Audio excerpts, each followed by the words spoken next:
Hi guys, so this month I've been painting lots of lovely little miniatures, which obviously means I have lots of these. Yep, good old sprues, something that obviously we're all going to have, as well I'm guessing most of you guys watching this are, well, painting miniatures like myself. So these are all Warhammer 40k Sprues, some I've had for a while, and say some of these are more recent with, well, some of the new things I've been painting. So in the past, going back a good, well, 3-4 years, I used to do a lot of videos with these leftover sprues. This is obviously mainly before 3D printing, because, well, I now 3D print a ton of stuff.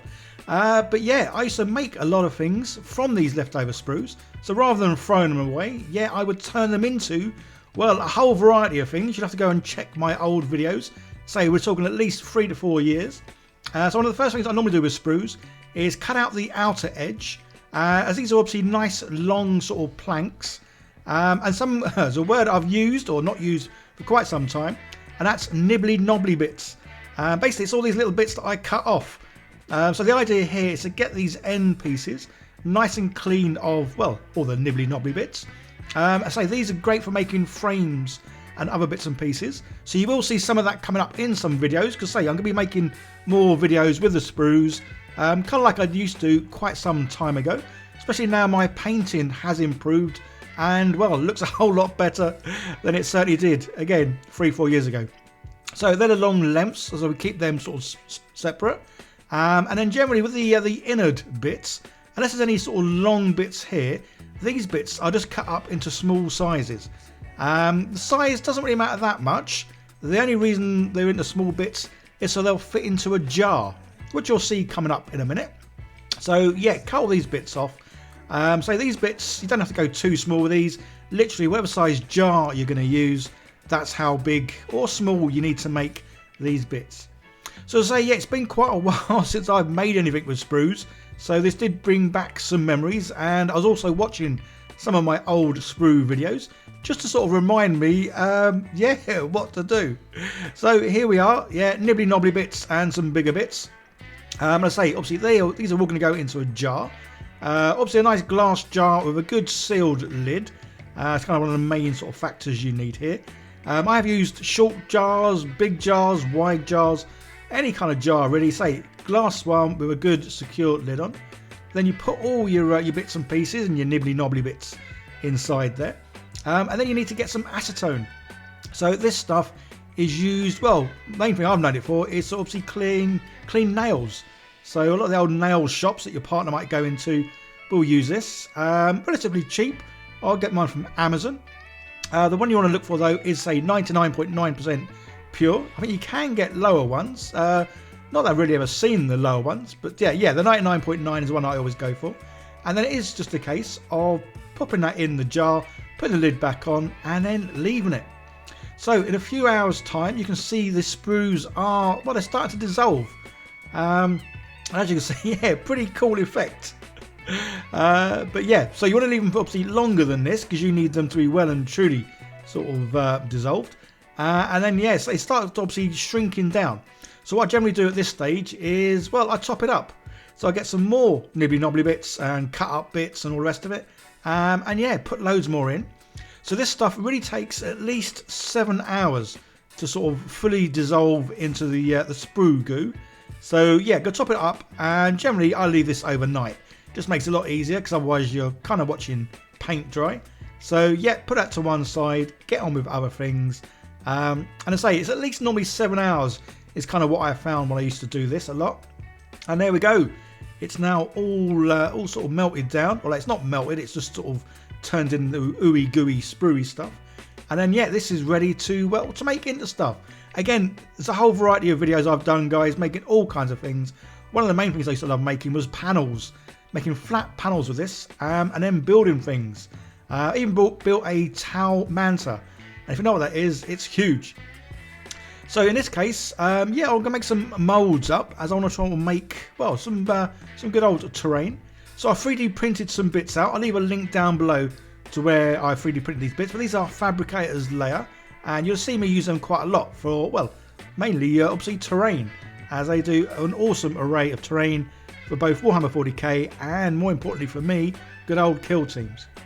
So it simply is a case of making up a box. So I'm going to be pouring in some silicone rubber resin to make a mould, and then put the Ooey Gooey Spruey stuff in the mould. This is something I've done before. Been a while since I've done it, so I thought I'd start with something relatively simple to get back into making things with sprues. So these are all sort of glued together, but just to make sure the resin doesn't sort of come out. Yeah, good old bit of this UV resin just around the outer edge, and this will just make sure this is nice and sealed, and nothing's going to sort of escape the edges. So the resin I'm using, as well as the silicone rubber, is from Let's Resin. I'll leave links down below, guys, so you can get hold of this stuff. And yeah, nice easy one to use this. Basically it goes on a ratio of 1:1 by weight, which is pretty cool. Also, you always read the instructions on how to use this stuff, health and safety, and all the rest of it, and take whatever precautions you feel necessary. So yeah, nice simple one this. So I've got a little scale, got my little measuring cup and a stirring stick, and yeah, ready to go. So again, this is nice and easy, 1:1 ratio. So using the scales, doesn't take too long to obviously pour the two in, and then it is just a case of mixing them together. So I'm using a little stirrer here. I should really probably use a sort of electric tool to have whisked this up, but yeah, I couldn't find the electric tool. It's like most things, you try. I've got a lot of the tools. I try and use them where possible, but sometimes, yeah, I put them in a safe space or place even, and then I forget where that is. So yeah, I got them obviously as neat as I could to be in the same weight. Yeah, as I say, I've used this stuff before. It's quite some time ago. So these ones I'm actually using now, I've had sitting around for about a year. So I'm hoping they're all okay. And then it's a case of pouring it in. So I'm doing it in a nice thin stream. Just trying to get it into all those all those nooks and crannies, making sure it sort of fills in all the gaps. But this stuff is pretty fluid, and yeah, it just seems to sort of go into those nooks and crannies anyway, which is pretty cool. So yeah, pouring loads in.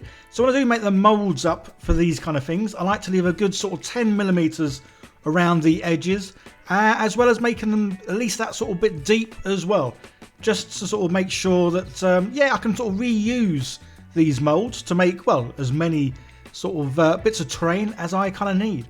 So obviously in this video I'm obviously showing you how to do this, and I'm going to use the sprues, or the Ooey Gooey Spruey stuff to fill in the moulds. But when you do have these moulds, then you can just use, well, normal kind of resin. So if you don't have a 3D printer, this is obviously a great way of making up lots of terrain. So as obviously shown here, I did 3D print these pieces first. Obviously, I'm not saying you could use Warhammer terrain and then recast and make your own, because obviously, well, Warhammer kind of takes offence to anyone, well, anyone making Warhammer stuff, or especially recasting Warhammer stuff. So definitely don't do that, guys. I'm just showing you what you can do with 3D printed stuff, if you know what I mean. Wink, wink, nudge, nudge. So obviously I made up quite a few bits and pieces to do. I kind of run out of one of the resins, or silicone rubbers even. But I did find another silicone rubber I had. Again, this is another one that I've had for a good year or so. So I am being optimistic and hoping this stuff works. But as you'll see, yeah, I'm not sure if it's because the resin is old, even though the expiry date on the resin is still well and truly in date, or if maybe I didn't mix this stuff up enough.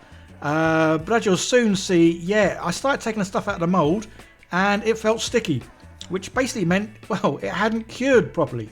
So this stuff says the curing time is about 4 hours. I left mine overnight, so it probably had a good 12 hours. But as you can probably see there in the video, yeah, it hadn't cured and was very sticky. Couldn't say the same for this stuff though. The blue one, so these are different types of silicone rubber. So their intended uses are different. Some are more elastic, but tear easy. And some aren't as rubbery or elastic, but don't tear easy. So the blue one is the stronger one. So yes, this one doesn't have less elasticity to it, if I can say the right word. So it is a lot stronger. And this one, yeah, this one seemed to come out perfectly. So fully cured, fully dried. But these ones, yeah, not so much.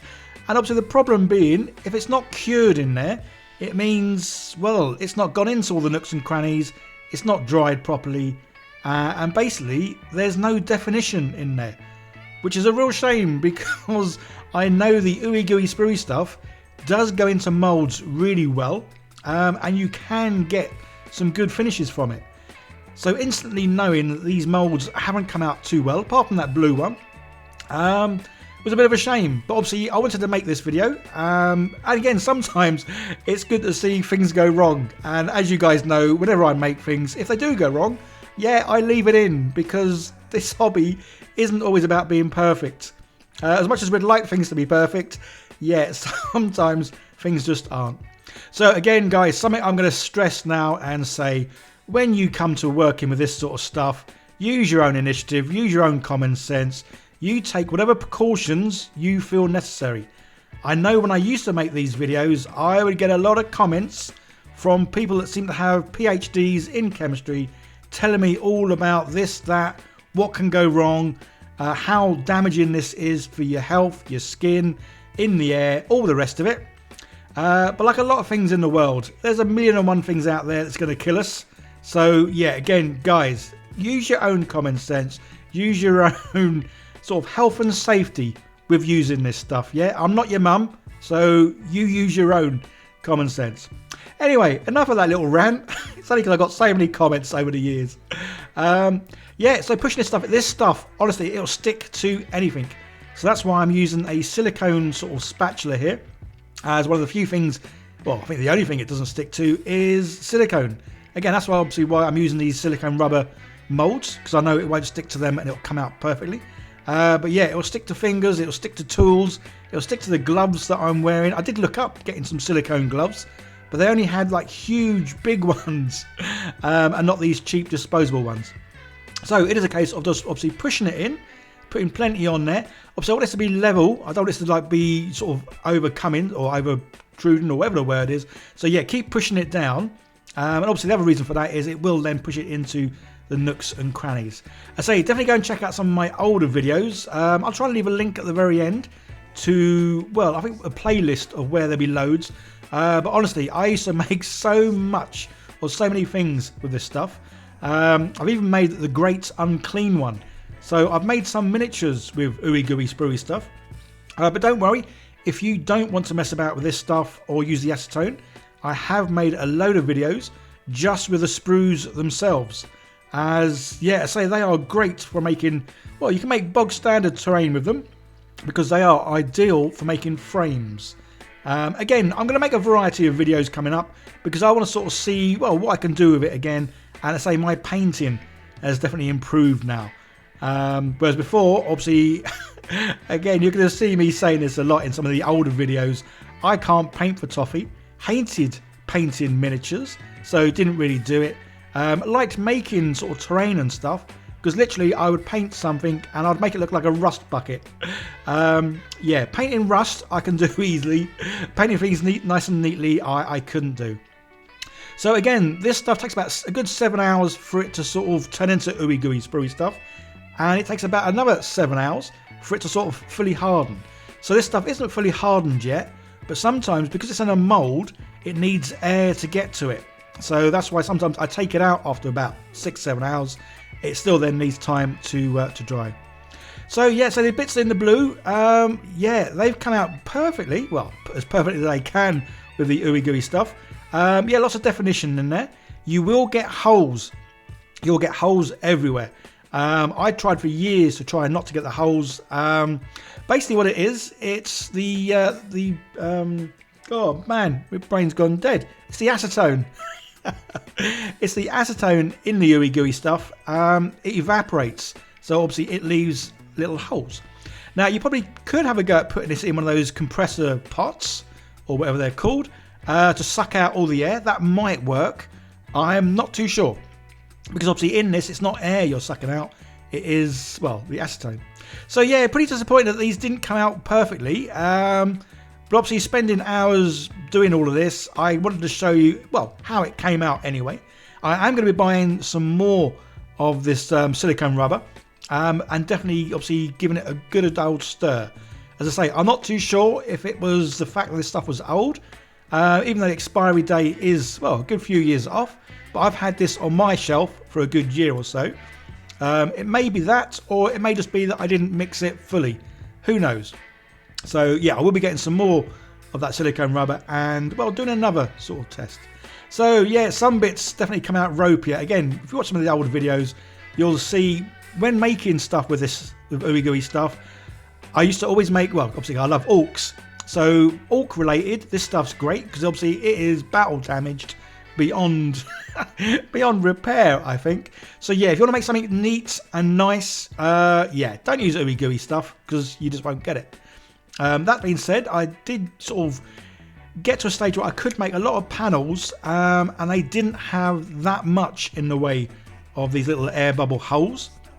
But yeah, so this stuff I'm cutting off, I have in the past put that back into a jar of acetone, but once stuff comes out of the Ooey Gooey stuff, once it hardens, you can have a go at making it back into Ooey Gooey stuff, but it won't come out very well. It just seems to be, yeah, it's changed the molecular structure. Again, this is why I know nothing about that kind of stuff, but it has changed it in a way that it's then no good to, well, make into Ooey Gooey stuff again.